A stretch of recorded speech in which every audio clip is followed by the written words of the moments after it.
ตะเวนสะบัดงามแต่ทุกคนเบิ่งไปดิเข็บหมูตะเวนนี่กำลังสิตกดินเอาบ่าวสิตกป้าพี่น้องยามแรงสาวสุนพาพี่น้องมาชมนี่คันผู้ใดอยากได้อันวิวนะเด้อพี่น้องเอ้ยปีใหม่สาวจิ๋วสิมาเฮ็ดอยู่นี่แหละสิมากินอยู่นี่แหละพากันมาแต่งานผูกว่าพวกผู้สาวเขาไปเล่นอยู่พวกตากล้องมันยังใส่สุดหล่ออยู่ลงเลยโอ้ยเสียบ่าวเขา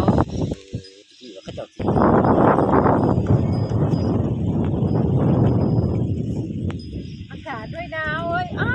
ยแสดงว่าลงไปหอดปุ่นได้พักดีพี่น้องมาอัปเดตสบายดีพี่น้องสบายดี FC สามีทุกคนเนาะตอนนี้อยู่ฝั่งคลองพี่น้องอยู่ท่าวัดแล้วก็จะอันนี้จะเป็นทางขึ้นบ้านใหญ่ของคันธจารย์อันนี้จะเป็นทางลงไปหาบันดอนทำเงินได้พี่น้องนี่ก็จะเห็นเป็นว่าทางไหนแบบนี้นะรถทัสซิแลนขึ้นแล่นลงได้สบายเนี่ยแต่ว่าตอนนี้ก็ยังบ่ทันได้แล้วคักเนาะเราถามไปดอนได้แบบทางนี้นะพี่น้องอันตะกี้นะตอนเข้ามาบ้างหันนั้นพระเจ้ายังไม่ได้เอาตัวนี้มาใส่เนาะกันเจือน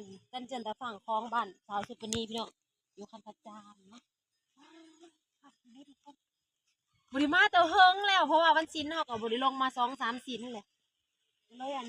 ปกติแต่สิมาวัดเนาะมาใส่บาตรเขาจะถ่ายพี่น้องเบิ่งเมื่อนี้สาวสุปนีมาแต่งงานพี่น้องเลยมาแต่งงานบ้านโมไข่อาบน้ำแล้วก็เลยลงมาเลาะหลินอยู่คลองสะก่อนจะสิเขาครับแม่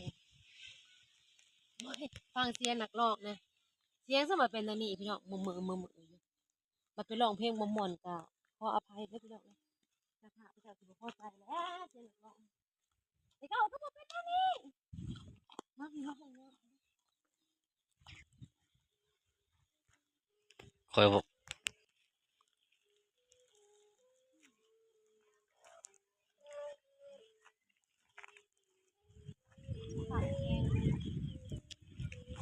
น้ำบกเคยต้องใส่เรือคอยข้างโคก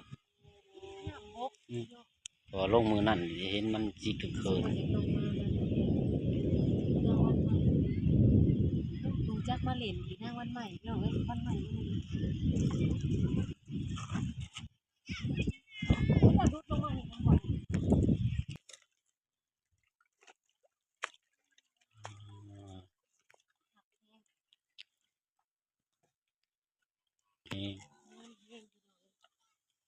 เพราะว่าเขาก็เคยไปเห็นแต่อยู่บ้านเพิ่นเนาะเขาเคยขามไปฝากของไฟสิคืดบ้านเฮาจะได้กันเจือนปูนอยู่โคดอนเคยไปแต่เที่ยวพี่น้องทางนั้นพี่น้องอันนี้จะดอนอันนี้จะเป็นดอนทำเงินอยู่ดอนก็กำลังเริ่มปูนกำลังเฮ็ดคือกันดอนไปเฮ็ดแล้วบ่ผูบ่เฮ็ดแต่ผูบ่แม่นแม่โคก็เขางามแฮงตะเวนต่อไปดอนเฮาก็สิมีระบบกันเจือนการตะพังเจือนว้าวธรรมชาติสวยงามขอถ่ายปิ่นขึ้นมาเถิง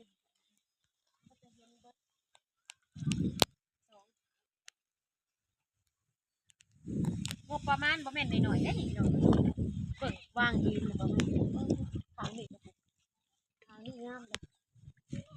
งามเลยเนาะว้าวมีปลาเลยน่ะให้ว่าแล้วพี่น้องเอ้ยตะเวนตกดินแล้วบ่ทันจ้ะรีบลงเ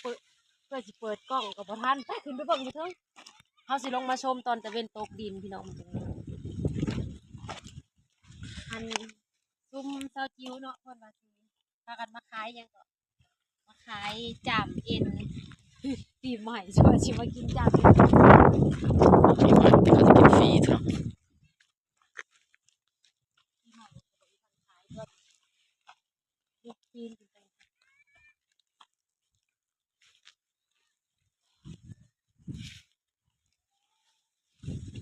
เมื่อเข้ามามื้อนั้นน่ะมันค่ำโพดพี่น้องเอ้ยเราสิพากันมากินกับน้องดาวกับซุ่มหัวหน้าบอยนะ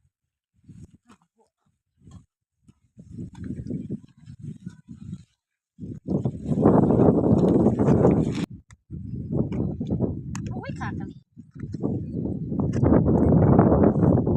แต่ว่ามันได้อากาศอบ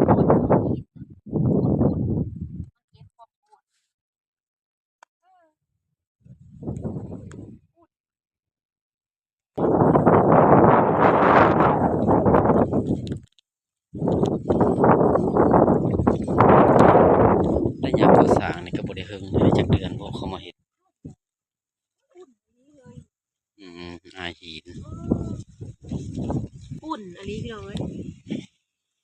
อายหินอุ่นค่ะอันนี้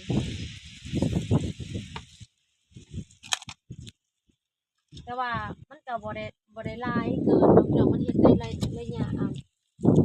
บ่ได้หลายเดือนจังได๋นะ จักเม็ด ก็สามารถเฮ็ดแล้วหั้นนะพี่น้องเก่งเติบเจ้าก็ไว้ ฮอดบ่500เมตรเนาะ แล้วก็ความกว้างความยาวมันก็สิความยาวมันก็จะบ่ยาวปานใดเฮ็ดฮอดแต่นี้แหละท่าวัดท่าบ้านพี่น้องเอ้ยจะเฮ็ดแต่ในท่าบ้าน แล้วก็เจ้าก็จะย้ายไปเฮ็ดอยู่ฝั่งดอนทำเงินบัดนี้นะเจ้าก็ในกลุ่มเดียวนี่แหละเจ้าก็เปลี่ยนหม้องเฮ็ดบัดนี้โอ้อยู่หัวดอนทำเงิน ตอนนี้กำลังบุกเบิกแปลนเบิดเดี๋ยวมีคันมีโอกาสมีเวลาเนาะเจ้าสิว่างสิพาไปเบิ่งพระเจ้าก็เฮ็ดขึ้นไปแล้วก็เจ้าก็สินอนอยู่พุ่นเลยเป็นนอนเลยแบบ บ่มาอาจจะจังได๋บัดเพิ่นอยู่แท้ๆเจ้าก็น่าสินอน อันเวลาเฮ็ดนี่อยู่ดอนนี่คือสิเฮ็ดมาพี่เลยบ่เฮ็ดแล้วเบิดเลยบ่อ้อมเลยดอก ได้ยินเขาเว้าว่าสิเฮ็ดอยู่หัวก่อนคันเฮ็ดอยู่หัวแล้วอยู่หางแล้วนี่ป๊าดหม้องท่องเที่ยวถือว่าเป็นใบหน้าใหม่ของเมืองไชยภูทองดอนทำเงินเนาะ สมมุติว่าไปเฮ็ดกันเจือนแล้วอยู่หางดอนนี่ไปเฮ็ดเป็นครัวเฮ็ดสลิงขวามไปเที่ยวตามเกาะดอนน่ะถือว่าโอ้มันจะกลายเป็นแลนด์มาร์คของดอนทำเงินเลยแล้ว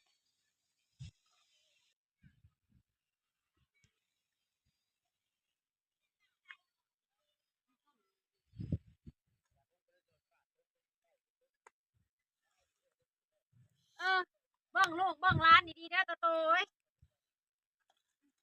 เอ้ยโตน่ะพาอันเด็กน้อยมาหลินพี่น้องเอ้ยได้พาลูกพาร้านมาหลินตายโลด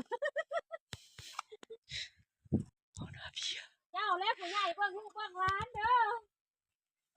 เบิ่งลูกเบิ่งร้านเด้อนาเมีย ใส่ประตูแท้ พี่น้องจ้า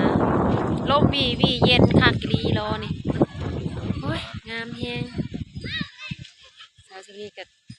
พาพี่น้องมาเลาะมาชมคลิปมุมสูงว้าวถ้าแม่นเฮาเฮ็ดเป็นหม่องลินหม่องเที่ยวใครก็เจ้ากำลังสิวางรักนะพี่น้องวางรักผูกรักก็เจ้าวางไว้ก็จะยังบ่ทันตั้งซะ ขายเด้อไม่ว่า นั่นแหละยังว่าย่ำมาแรงเลยลงมาหาขายของกิน ขายเหล่าข้าว แม่นภาคกะลีย่ำมาแรงแล้วเขาลงมาพี่น้องเอ้ยลงมาขายเครื่องขายของนะขากแห้งงามบ่เท่า สวยงามดี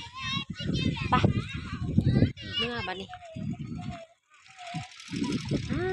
ทางนี้แห้งขาวงามพี่น้องเพราะว่าทางนั้นมันจะเป็นแบบอันตอบกับแสงตะเวนตกแน่ดิ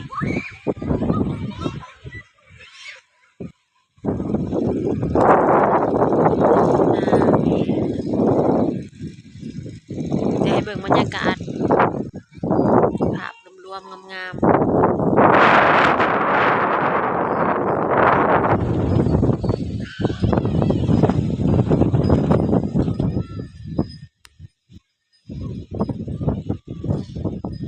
ข้างล่างก็จะเป็นวัดนะพี่น้องวัดบ้านคณาจารย์บ้านสาวสุนีเองจะเป็นวัดงามละเดี๋ยวนี้พี่น้องเอ้ยเด็กมันก็จะแปลนมันก็จะงามอันนี้โอ้ยค่ะสมมติว่าเป็นบุญเป็นงานเนาะเฮาจัดโอ้ยงามเป็นแหล่งท่องเที่ยวนะสมมติว่าบ้านอื่นเพิ่นมาบุญมางานมันก็จะมาหล่อเล่นแต่บ้านนี้งามค่ะเด็กน้อยได้มักเล่น ไปเมื่อ ไปลูกไปเมื่อจะลงน้ำลงในเด้อนาเบียกับน้องวันใหม่ย่ำมาแรงน้องวันใหม่กับนาเบียสิลงมาเล่นทุกมื้อเพิ่นอยู่ใกล้เด้เพื่อนเพิ่นอยู่ในนี้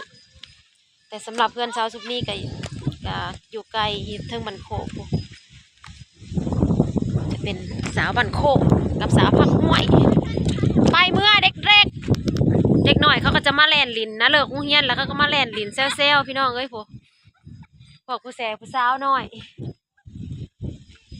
เลิกโรงเรียนแล้วก็มาแล่นลินตัวสาว พ่อซื้อยาไปให้อีแม่กินปะยาอันนั้นแหละยาอันวิตามินมีแฮงอันนี้ บ่เห็นน้องพอดมาโตหา ละมาบ่ มา มาแล้วจะมีหรือบ่มีโอเคจ้าพี่น้องในสัตว์มีกับขอเก็บภาพบรรยากาศเป็นสติก่อนฝากกดไลค์กดแชร์กดติดตามด้วยพี่น้องบรรยากาศดีดีลมวีหอดสีหนาวแล้วเดียวนี้นะพาลงมาลิ้นอยู่เดินคลอง